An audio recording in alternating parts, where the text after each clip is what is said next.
I have a 2024 Jeep Grand Cherokee 4xe.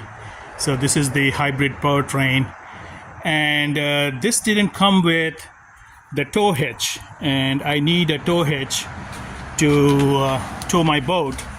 So to add the tow hitch at the dealer is going to cost me over $2,000, and I decided to see if I can do it myself.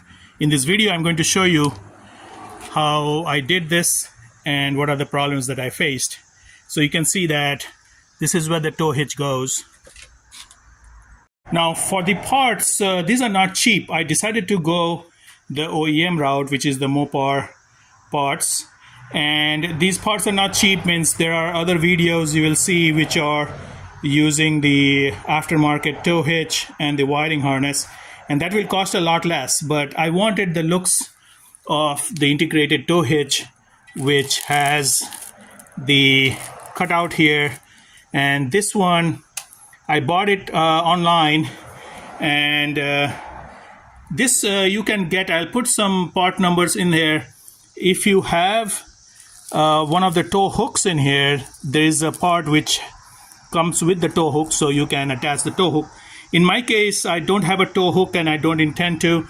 I can use the tow hitch itself for if I need to pull anything out, or if I need to pull the Jeep out from something.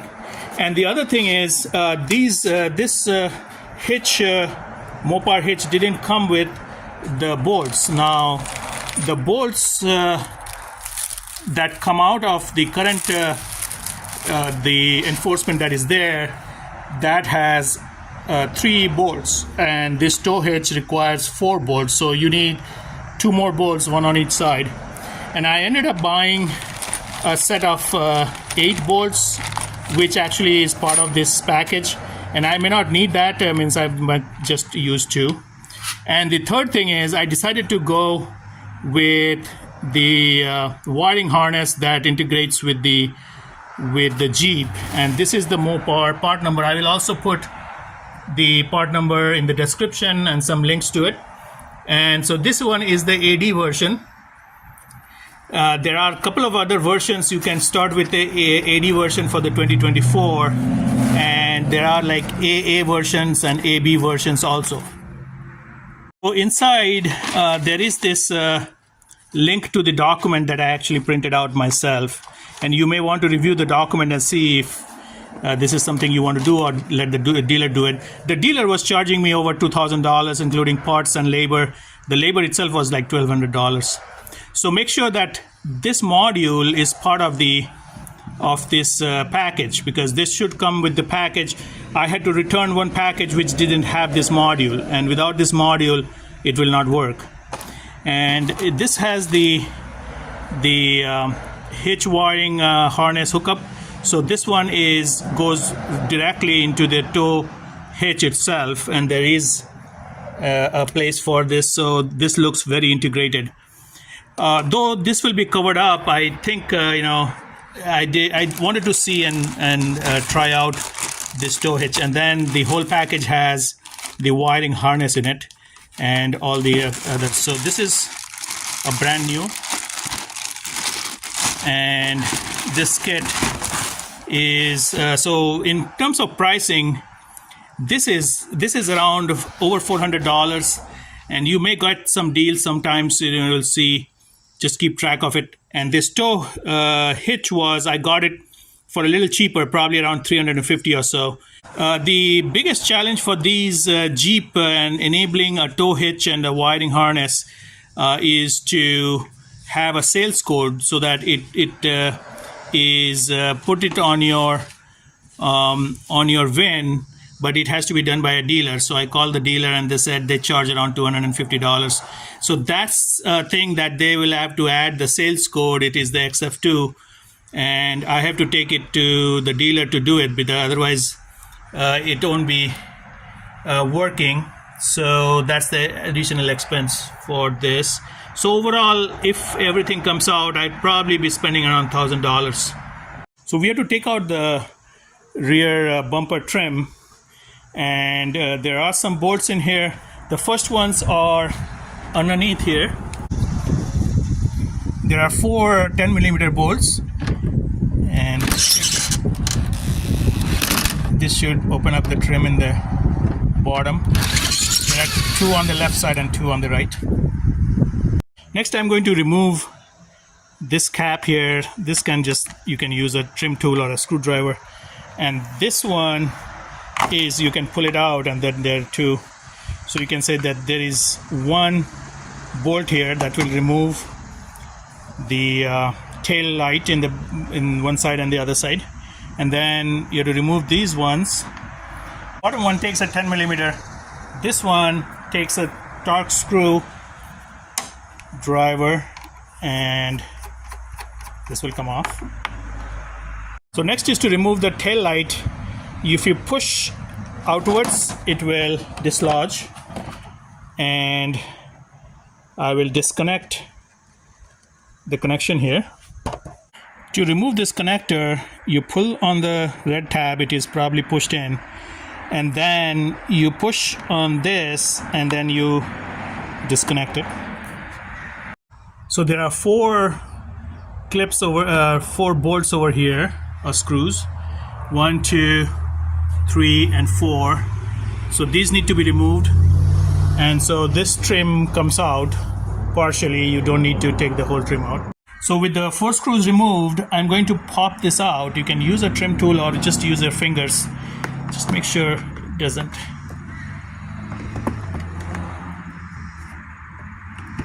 And these body clips, you can see the body clips coming out, and I'm going to release these body clips up to about wherever it can come out easily. So there is 1 bolt here that's a 10mm that is holding this piece that we have to take off. So I'm going to remove that bolt from both sides. I taped this portion a little bit because when you remove it and I popped it out, you can see that this might glide back and it might damage your trim.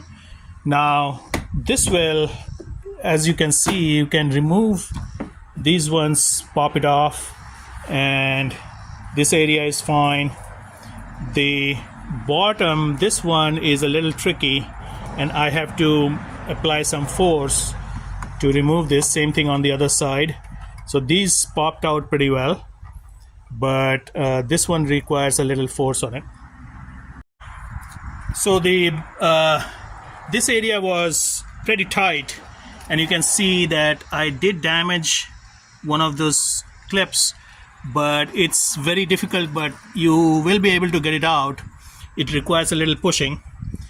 And now the rear parking sensors have a harness connected to each side, so I'm able to, so if I pop this out and then I can remove this connector. So with the rear fascia removed, there are 3 bolts here, and these take a 21mm, and I have a breaker bar, and these I might use my socket wrench.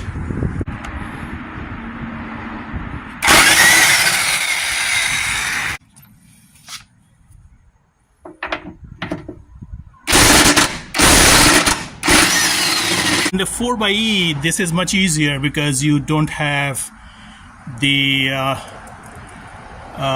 exhaust hanging over here, and you can see in the 4xe the muffler is in the bottom, but there is another bolt here that is holding the bar over here.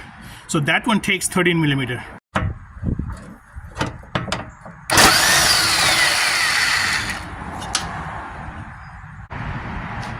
So with the old one removed, I put the new one.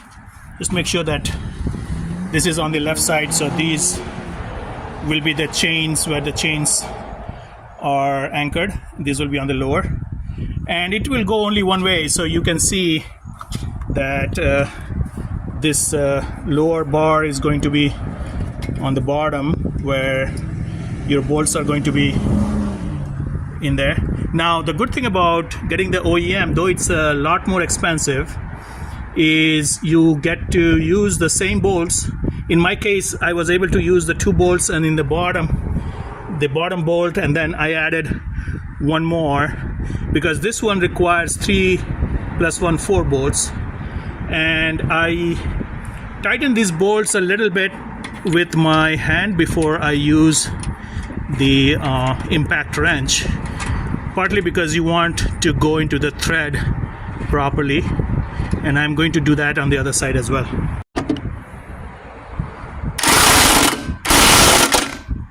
So I hand tightened all the bolts to make sure everything is tight, and this looks really nice. That's what I wanted to pay for, a little extra to get the OEM tow hitch. And I will put the other video for the wiring harness in a different video. If you have any questions, you can comment on the video and also subscribe to my channel. I have a lot of videos on my previous Jeep as well as this Jeep.